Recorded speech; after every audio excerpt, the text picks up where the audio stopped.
G'day mate and welcome to Factorio with me, Jetty. We're in episode 1 of SubX Redux and there has been a whole recap episode which I will link up the top right hand corner. I really recommend you watch that video first before watching this one because it's going to do a much better job of a recap than what I'm about to do now. But the very TLDR the TLDR version is back in March the channel hit 5,000 subscribers. When it hit 5,000 subscribers, I decided I'd do something special to celebrate you, the subscriber. I would do something outrageous, outlandish. I decided in my infinite wisdom, rather than just launching a rocket for every subscriber, I'd launch a full spaceship for every subscriber. So I went and grabbed the mod SubX, which features this little interface down here, where you have to build a full spaceship for every single a full spaceship to get off the planet. And then I was smart and I integrated it with YouTube. So now it actually pulls all the subscriber names of the channel into Factorio and everybody gets their own rocket. It's named after them. You get to see exactly when your rocket gets launched. And yeah, in my infinite wisdom, I decided to do this as a series. In saying that, the rockets are expensive, okay? We can all pretty much agree that a rocket is pretty expensive in Factorio. What makes this series even more difficult is I'm required to launch each of these parts in a rocket silo, in a rocket off to space to complete one single spaceship for one single subscriber. If we just hover our mouse over some of the important items, like a protection field requires 100 energy shield Mark IIs. The fusion reactor requires 100 portable fusion reactors. The habitation module, that one over there, requires, it's not so bad actually, you know, that's actually a cheapy one. The life support gets a little bit more expensive. Those prod modules, if you've played Factorio long enough, you know that the module 3s are pretty hard to get and I need a lot of them. The life support, no, we're just looking at life support. The astrometrics lab again requires some of those really annoying speed modules. The command center again requires some of those annoying module 3s of all 3 different colors this time, along with the fuel cells, which are over here, which are actually pretty cheap when you're considering it's only 500 rocket fuel each, and I need 2 of them because I definitely make sure you have a spare fuel cell in your rockets, in your spaceships. Lastly, next I need a couple of fuel cells, thrusters rather, which require more of those speed modules, but then I need 4 of them, you know, 1 for each corner of the spaceship to make sure you can definitely maneuver out in space. Then we need some hull components. Hull components are reasonably cheap, except that you need 10 of them, so that's 2,500 low density structures, which starts to get really expensive. Lastly, we require the fast and light drive because this series has been going so long now. Every single spaceship is definitely being delivered late. So you need to throw one of those in, which is stupidly expensive is my official verdict. So yes, this is where the series started, and in 6 months we managed to get a base that was up and running well enough. It's a good size on the map. There's a good amount of base out there, and we're definitely working hard on our base. And we have this little rocket silo here that has launched products finished. 5,300 rockets have been launched from this poor silo. It's definitely got some wear and tear around the edges. On top of that, we have our rocket alley down here, which launches 22 rockets. Well, each one of these silos fires every minute. So 22 of them in a row, plus the 23rd one up there means I can do a full launch every minute. And that's how the series has been going. I flick the off switch, which turns the system on. Don't ask, it's Jetty and Smarts. And hopefully, we're missing a command module and astrometrics. They're going to launch. Okay. In that case, we're going to turn you off for a second. And we're going to explain a couple of other parts of the game. So, this particular series is thoroughly modified, okay? It's been thoroughly modified, all right? You might notice we have blue assembly machines here. We've got the green ones over here being the normal ones. We actually have Factorio Extended installed. So, Factorio Extended gives you 2 extra tiers of everything. So, that is your, yellow belt, your red belt, your blue belt. Then we get green belt, which moves 4 times what a yellow belt does compared to your blue belt doing 3 times. And then we have the purple belt, which of course moves 5 times that amount. So it's a ridiculous amount of materials per second. That is 75 items per second. On top of all that, because JD bit off more than he could chew, we're actually running yet another mod, and I think the best spot to explain this is down at mining, which again features another mod. So we don't go out and put down miners. We have little mini-me's in the mining depots that run out here with a pickaxe and they beat the crap out of the ground and they mine with pickaxes. They bring them up here. It gives us nice, plain, simple ore, where we're used to simple ore, nice, simple ore, plain and simple. It then compresses it, okay? When I say compress it, think of like loading all the ore onto a pallet.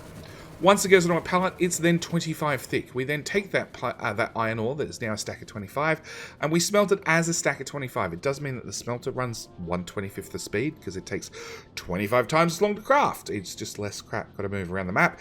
It's less smelters overall, and it's less UPS. It's the only way I can keep this game running, and my computer not turn into a pile of molten silicon on the table. So we smelt that into compressed plates, being, you know, stacks of 25. Think of it as whole pallet loads of copper plate running up this belt, and then it runs up into the base on a fairly normal bus, but you have to consider this is one belt. Technically, in a normal base, that would be 25 belts worth of copper plate coming through, and this processes the rest of the base. We can take in our compressed plate and turn it into compressed materials as well. A lot of the recipes, not all the recipes, but a lot of recipes, as you see, have this DSR on there. That is just means that they can bring compressed resources in and take compressed resources out, so we don't have to unstack and then restack things.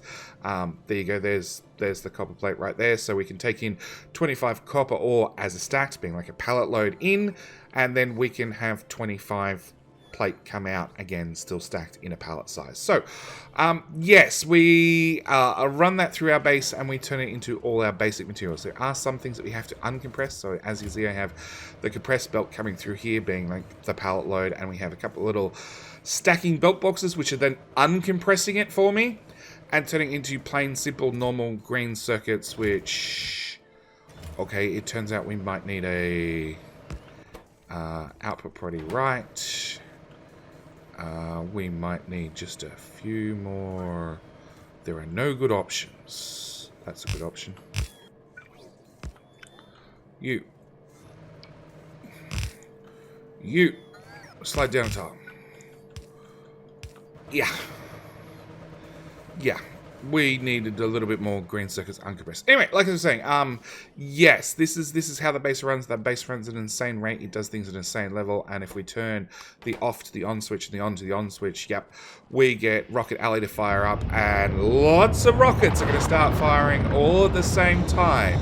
I do apologize for the noise, but it's something you're just going to have to get used to in this base. This tends to be why I don't wander too far down the bus, because they go non-stop. They're designed to launch every minute. And that's sort of where we got to when the series ended, just before 1.0 came out. Because when 1.0 was coming out, well, originally the series was designed to end before 1.0 came out, but then 1.0 got moved forward, and then the series didn't get completed. So I had to put it on hiatus whilst we dealt with 1.0, did a new tutorial series, all that sort of stuff. That's coming to a close, which means this series gets to restart back up. Before you ask how often the series is coming out, I'm going to say it's like going to be every day that another video is not already coming out. That's pretty much my rule of thumb, okay? You will always find a daily Factorio video on this channel. It will probably be, for the short term, maybe long term, I don't know, until the definitive guide finishes, which is coming towards an end. Like, we've already launched a rocket and everything. It's coming towards an end. It's probably only got a half a dozen episodes left. And then we're still doing 2 episodes a week with Puba on our Death Race series. And then this will be probably filling in the other 5 days a week. I don't know. Haven't really decided. A couple of changes with this series, because that is going to be the first thing I should probably cover, is going to be a couple of commands we're going to be running. Because we have basically, as far as this series is concerned, sorry, just got to find the command. As far as we're concerned, we've basically done with biters, okay?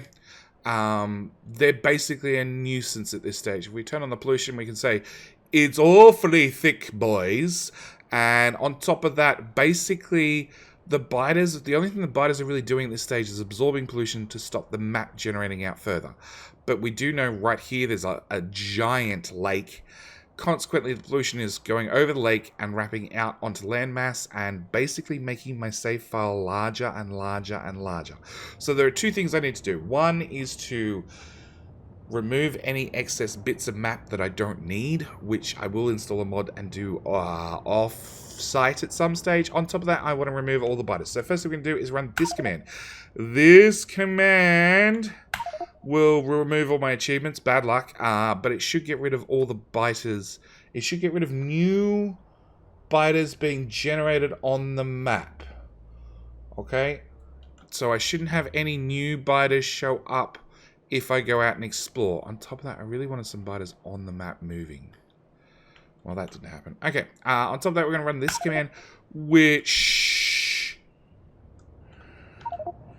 should remove... No, hang on. That's the wrong one. That one.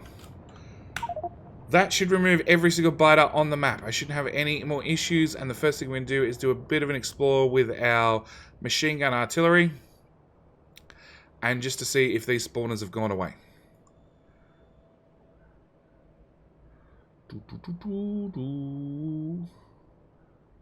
don't hear them. That's a good sign. Hey! It looks like these spawners have gone away. Yeah, we're waiting on shells to come from here and from here and from here. Yeah, there's a little bit of a crapshoot going on with artillery shells going in every direction. But in theory, that has removed all the biters on the map. Now, I did want to remove the pollution. I really, really did. But then again, I really like the green water. I have to say. I'm a giant fan of the green water. So we're leaving pollution on. I have noticed... I just removed all the fish, damn. I meant to mention... Oh, maybe we can do it down here. Yeah. Our water is so green and so thick, the fishies don't move anymore. It's bad out there. So yeah, I did want to leave the fish on for the moment at least. Maybe we'll remove them later. I'll leave the pollution on for the moment. Maybe I'll remove it later. I do need to look at some way to stop it. It's just expanding out uncontrollably now, because now these spawners are not going to keep it under bay, and I really don't want to have a giant map full of pollution and extra map data that I'm not going to use. So they're the first two things I want to do. The second thing I want to do, this is going to be like a bit of a recap episode, bit of a wander around the map episode. I want to get some research. So we do have fluid compression, which we're not going to play with this episode. I do have stacking ore mining, which I'm not going to play with this episode, but we do have spidertrons, which I'm definitely playing with this episode. So we want to do spidertron research. Boom, boom, boom, boom, boom. Spidertron. Come on, Spidertron. That was very slow. Okay, I want to automate some spiders. Spiders.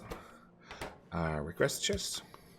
Passive provider chest. You require a fish, 16 rocket control units, 150 low density structures, some efficiency module 3, some rocket launchers, some portable fusion reactors, exoskeletons, and radars. Please don't cap that chest. I didn't cap the chest.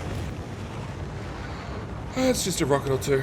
A rocket launcher or two. No, do not request in 1.3 thousand low density structures. Just 300, please. Yeah, I know. Thanks. Thanks. Trash. Trash. Have a faster inserter. Fish? Fish? No, we got fish in the chest. There we go, our very first spidertron. Yeah, I want to play with spidertrons because in theory, it means up until now we've been using trains to get around the map, okay? Because trains are like the best way to get around the map, honestly. But in theory, where the hell did the remote go? Oh, there it is. In theory, I could start using spidertrons to get around the map. First thing we're going to do is we're going to change you to color red.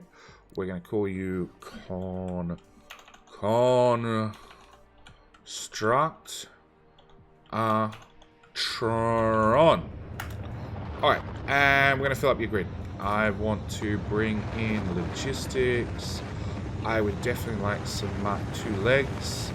A Mark... Oh. A Mark 1 fusion reactor. A Mark 2 fusion reactor, rather. Then probably just batteries, because I don't want the spidertron to do construction. I literally want it to get around the map.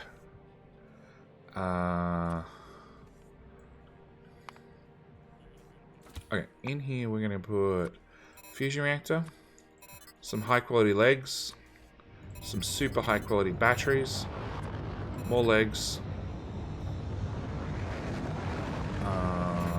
more batteries. We don't have biters anymore, so I don't have to worry about dealing with biters. Actually, we'll just leave that for a second. Okay, so as you can see, I have personal armor Mark III, which has some significant movement speed in there. And the big question I have is if we take this train and we tell it, which has got to come down here and unload its cargo, if we tell it to go down there, and then I take my spidertron, that was the engineering train? Yes. And I tell my spidertron to go here as well, I'm going to... Oh, there is no way you're going to beat that train. Hi, rockets! What's your movement speed? Your movement speed is move that out of the way. Your movement speed is 100 kilometers per hour. And the train is... Move that out of the way again. The train is 500 kilometers per hour. And the train has to go from here all the way down, all the way up, all the way along top, all the way down, and then park in the station. And I've made it halfway across the base. Yes. It definitely means that I might need to do some more concreting. That might help. And we'll concrete all that up to there. Good luck, bots. Where are we going? We're going to there. The train's there already, dude. And I'm here. So, Spidertron too slow. Good news. We have some upgraded spidertrons. I have no idea what they're like. But I did grab one that I think has a larger... So I grabbed a Ghost Weaver, which has an equipment grid of 16 by 8, compared to a Mark II Spidertron, which has an equipment speed of 20 by 8, and a 30 by 10. 30 by 10 is going to be overkill. But I did like the idea of the Ghost Reaver. So the Ghost Reaver has a storage size of 240. It's a massive trunk. And has a decent equipment grid. And also like needs construction bots and prod mods. It's a slightly different build. But should be hopefully fast enough to get us around the base quickly, because this guy is too slow. Okay, so with that out of the way, we're going to go back to mining productivity. Yes, we are doing research that costs 260,000 packs per research. It's fine. It's chump change, honestly. Trust me. Go, spider. Okay. Yeah, this is the problem. You're not fast enough. I can run faster on foot. Alright, down here we are emptying that box and emptying that box. Putting those by spider. So, in our last episode, all the way back when we were in the process of upgrading this build and I needed some Speed Module Mark 6s. Yes, we have Speed Module Mark 6s. Speed Module Mark 6s have a speed of 100% compared to the stock ones that have a speed of just 50%. They do have an energy consumption of 170%, so they're slightly expensive. You have no speed modules left. I have speed modules? No. Well, that put an end to that. So, we're going to jump back in the train, and we're going to go back to base. Nope, we're going to go there, and we're going to have the Spidertron. The Spidertron who couldn't can wander back to here. It's not capped. Cancel that inserter, because I don't think I want 11 spidertrons. I didn't cancel the inserter. I canceled the concrete underneath it. Okay. Good attempt, Judy. Oh no, they're imaginary biters. Please, can we clear off the imaginary biters off the screen? They'll worry me every single time I get on the train. Oh, there.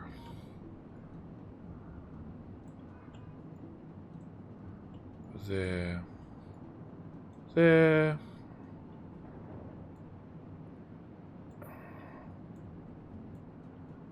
Yes, the base is a little bit ridiculous with how much it produces. And it does mean I can do stupid stuff like this. Alright. You're going to reload with speed modules because we still need another 76 down there, which is actually not too bad. There goes the rocket silos again.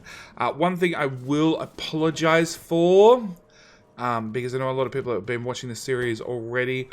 Oops, I did poop. Is in the past, I was reading every single subscriber's name at the end of the episode. We're not going to do that anymore, unfortunately. Main reason we're not going to do that anymore is, well, it's mainly because at the moment we're launching 1 subscriber per minute. And what we're actually doing in this series is cranking that up even higher. And 450 radars. Oh, here you are, late. Call me anything, call me whatever you want, but just don't call me late for dinner. Thanks, you're late for dinner. Alright, so I want one of those robots, spiders. We'll try one of these on for size. Can I just dump whatever's in my inventory? Nothing. Well, that's something at least. Done. We're so capping that. Okay. Put that there. Let's get in here. Run you up. Walk you back. I'm just going to pick you up. It's easier.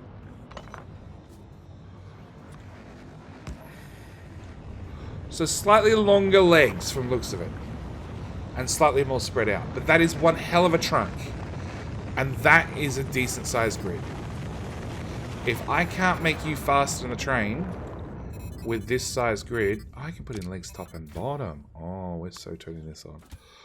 Okay, so you're going to need some serious leg power, some serious amount of fusion reactors, some serious batteries. Let's do it like that. And then we'll link that into that one. We're definitely going to give you a color of red.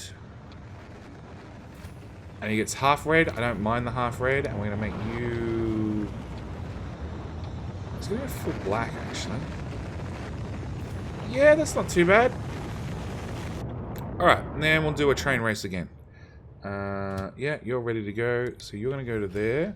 We know what speed you run at. We're going to grab in our spider. We're going to go down to here. And we're going to go. Oh, that'll do us.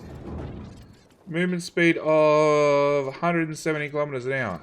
It's not as fast as a train, but I think it's more convenient because it means I can use the remote and say go places, and then whilst I'm going places, I can get completely distracted with something else, which was something was happening in the past. I jump in a train and then I go to map view and sometimes miss getting off at my station. You're still charging. Oh, well, if you're still charging, have some more legs. Oh, it's still charging. 200? I don't have any more legs. Alright, we might have to try with some extra legs. Oh, the train is still faster. What's your overshoot? You're meant to stop there. Not too bad. I do like the way the spider tries to stop and just skids. Okay. Dump those in there. We'll turn off that so I don't end up back in my inventory. Nope, that's done. Okay. pull off my armor, pull out 2 legs from that, put 2 legs in there, 1 fusion reactor, a bunch of batteries, and we're ready to go. My speed is 230-ish. It's going to make stopping really hard. Alright, send you home. Take Spidertron. Meet train at train station there. Go Spidertron. So yes, this episode's a little bit of a recap, a little bit of reintroduction, getting a Spidertron up and running, because Spidertrons are definitely going to become part of our new gameplay. I actually imagine I'm going to have a number of them set up for construction, so I can literally send them off to go build tasks, take materials down to bases, even though we do have a decent train system that can automatically remove materials mainly. We've automated removal of materials, not so much delivery of materials. Engineering train is... Oh, it's going to be a tight match. Spidertron is just faster. Just. The overshoot is massive. Okay, you are going to stop on that substation. Yes, sure.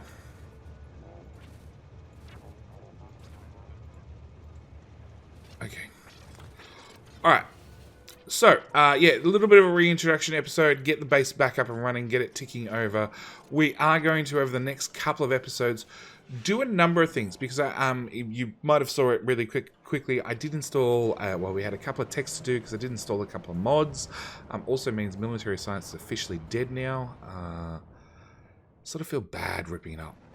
But there's nothing else for us to spend it on. Yeah. So yeah, series has been rebooted.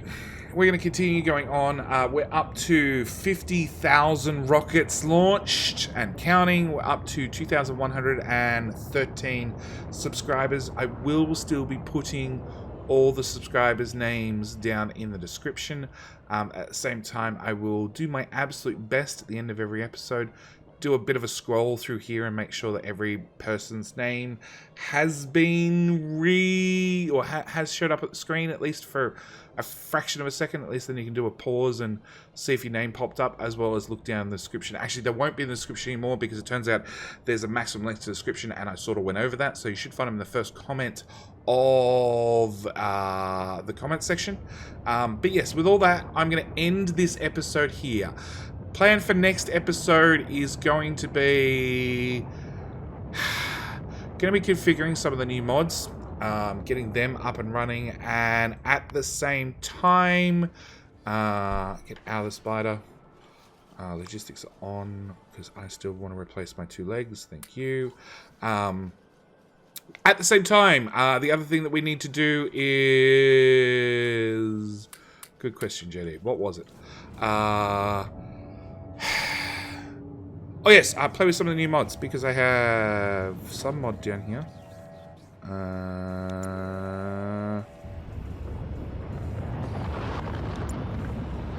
Toggle rocket target GUI, no. Apply crafting layout. No, that one. Stacked mining planner. Which should let me go to patches like this and swap it directly over to...